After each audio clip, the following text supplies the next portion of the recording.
السلام عليكم ورحمة الله وبركاته. أنا هادو بقرفتني هرا وان ديكا تكلم بيتشالا مالي في نمني كينا وان ديكا دي كولا لجرا وان تيف سنما من شاء الله تكلم سنجتي سوبر بادا نمني باين مامي لو يتدفو في جادا أسكيس غسيني لايفي إذا بيزا وريتشون أكنا مني باين فيديو سلالوف أكنا مني باين هردوفوف أسقط تكا هجتشا nama baay'een nama tokkoon hordofa yoo ta'e laayikiin godhuuf yoo ta'e taaptaapiin godhuuf yoo ta'e liinkoppiin godhuuf yoo ta'e as keessaaniin beeyise godhaa jira beekaa. Immoo komatii keessan nama baay'ee kana keessan argee dubbisuu danda'a yoo ta'e as keessaallee beekuu dandeetta. Kanaaf na faana bu'a.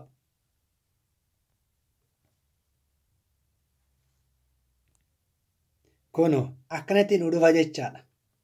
Asitti illee immoo ani gara fuulduraa jedhaanii isa diimaa kana tuqee jechaadha.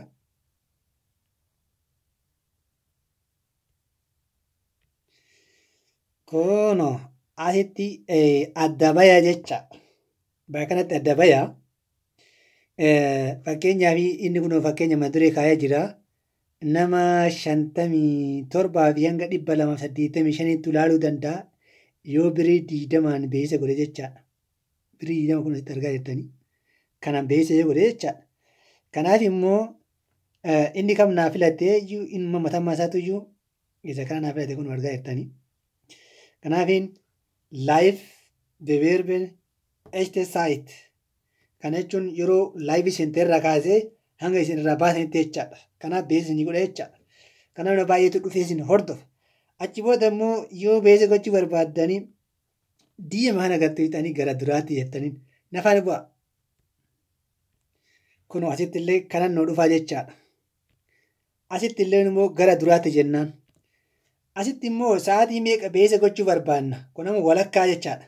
Sa'aatii 2 yoo barbaanne akkana bun akkana as harkifanne sa'a 1 yoo barbaanne akkana bun sa'a 2 yoo barbaanne akkana bun sa'a 1 walakkaa bun sa'a 2 birri illee yoo ol dabale namni baay'een akka nulaa yoo barbaanne akkana as harkifanne jechaadha.